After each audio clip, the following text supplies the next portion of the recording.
Welcome to the Build with Boundaries podcast. My name is Manaz, and this podcast is for mums who want to carve out time so that you can work in ways that work for you, your life, your family, and of course, your business. Together, we will discover why you are not prioritizing your business and the actions that you can take so you can live an intentional, productive, and fulfilled life without mum guilt. So let's dive in to today's episode. Well, hello. So, episode 39 today, and we are talking about self-care for business success. Now, I'm so excited about this being the first in a mini series that I'm creating, and it's all about having more business bliss. So, for mums in business, we're just like we desire to have more harmony between what we do professionally and in our personal life. So let's use this summer and this intentional time. I'm going to create these very short episodes and be very specific on certain areas that we can focus on. So I hope this will be really valuable for you. So today is self-care, so let's get cracking. Now I will be sharing tips for how you can incorporate self-care into your routine. But before we get into that, let's just tap into why this is important and how we can make it relevant for us.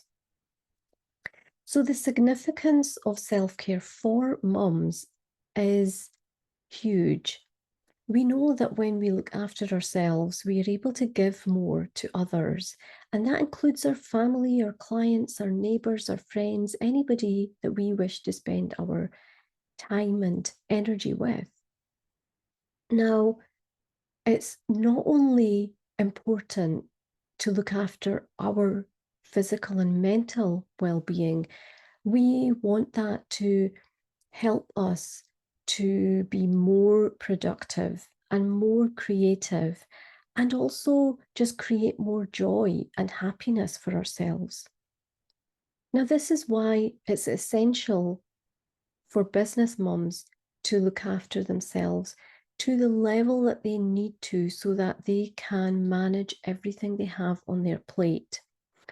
So that's all very well. Everybody knows self-care is important, right? So there's a gap between knowing something and doing something about it. And I want this session today to be really helpful because I want you to be able to see how you can improve this.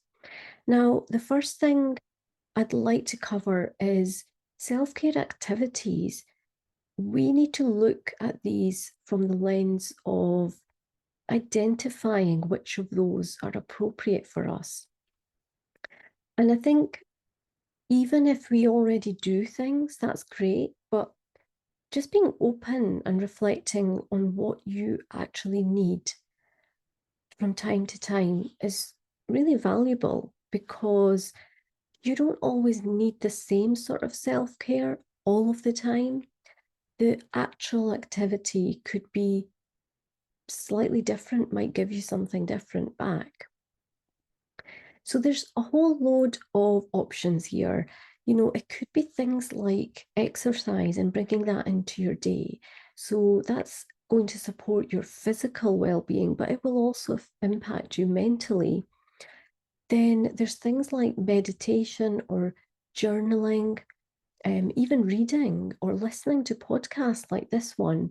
Perhaps it's connecting with friends who really support you and help you, or loved ones who do the same, and even pursuing some sort of creative outlets. So things that it could be things that were hobbies for you, maybe once upon a time, as if it were, you used to love this hobby or this craft.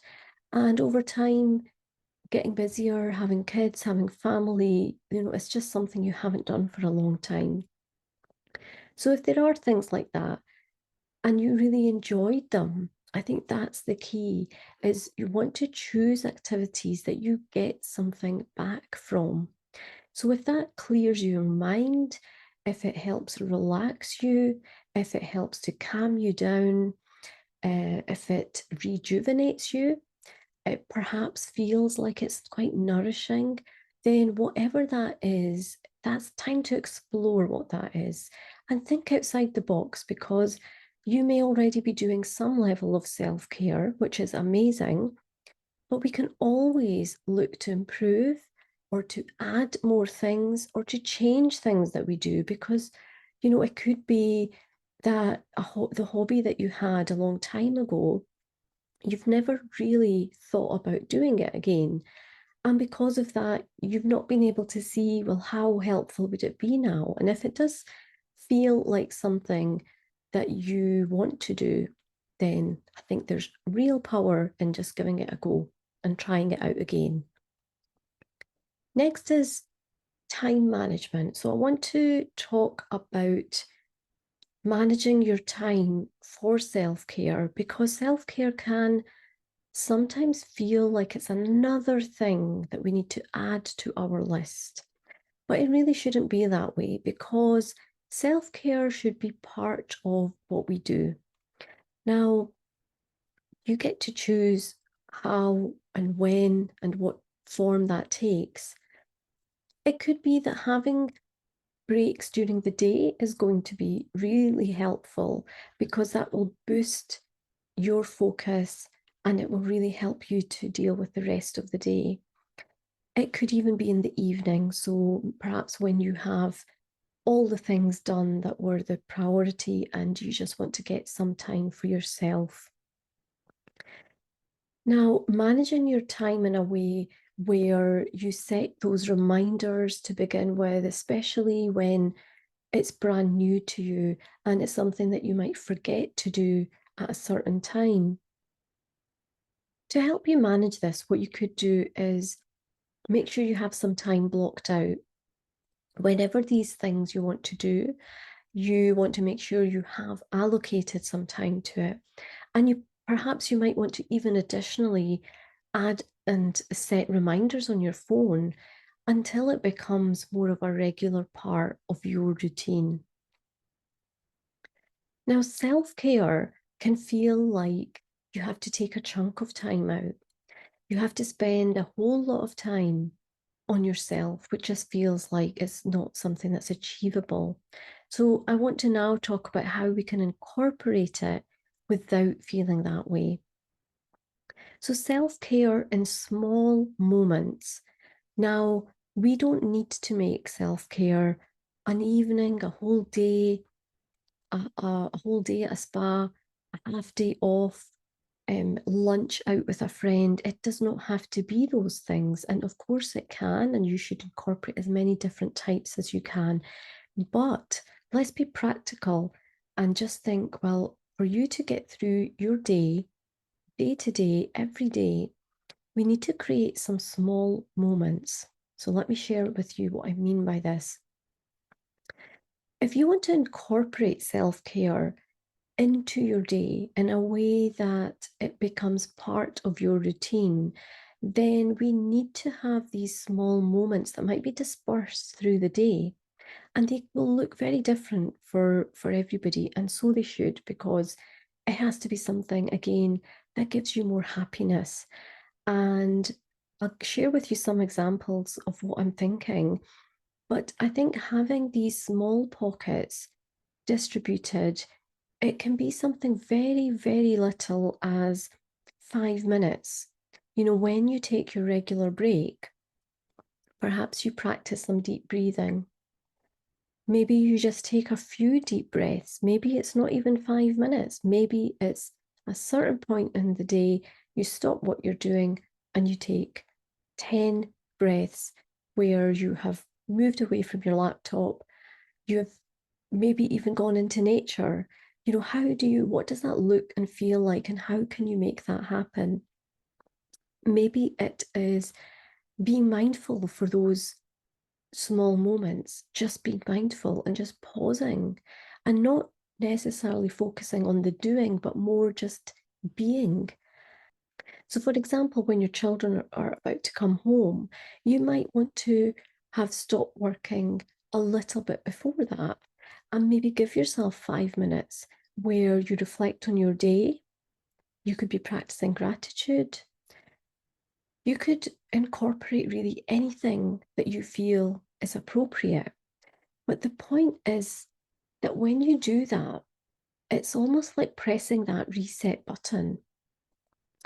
And what that will do then is have a knock-on effect, because when your children come home and you're there for them, like it doesn't feel like it's another thing and it's a time constraint or any kind of pressure, because you've almost taken that time to just decompress yourself, almost like taking that time away to hit that pause button. And that will then allow you to deal with the next part of your day with a better mindset, because you've just, and it could be very small. So this is the whole idea, that these small moments where you get to choose how small they are. Is it a few deep breaths before you pick up your kids from school? Is it a couple of deep breaths before you open the door and they walk home if they're a bit older? Whatever that looks like to you, is it driving home and being thankful for how your day's been and finding gratitude in your day of what has happened to you so far? Whatever that is, it's directly going to affect how you think. And when it directly affects how you think, it affects how you feel and how you are present as well. Hope that's been helpful. So last but not least, I want to talk about overcoming anything that might come in the way, because it sounds really easy. Everybody knows self-care is important, but we can have these feelings of guilt, pressure, perhaps even feeling like we don't have enough time to give to ourselves. And there is this whole guilt is really real for moms, and acknowledging that and then being able to reframe it. So, what is it that occurs? What are those thoughts and what are those feelings? Just observe them, just let them pass on by, but just be aware of them. And then when they do crop up, you want to reframe them, because by you putting more time and effort into caring for yourself, ultimately you are giving more back. So you are looking after your family even better, even more, from a place that you can give more. And your clients, they will be able to see the benefit too, because this will affect you and your status and how much energy you have. And that will then have the ripple effect around everybody that you know and everybody that you choose to share your energy with. So it's an essential investment in your personal well-being, but yet you're also able to support others around you even more. And we know how important that is. And being able to do that where we feel more empowered to be able to put ourselves first. We're also teaching our children that that is important, which is a great lesson for them to see through practice and through seeing what their mum does. So I hope this episode's been helpful, and it would be great if you can. A takeaway that I would love for you to go away with is, how can you create more self-care moments? So it's not about creating a big task and like getting caught up in when you can fit things in. It's very much about where you are and what you can give and how you can incorporate things into your day. What are those things? I would love to know. So please do let me know. If you're watching this on Spotify, you'll be able to answer the question underneath, and please do share with me and let me know what your self-care moment might be. It would be really interesting to find out what types of things people come up with.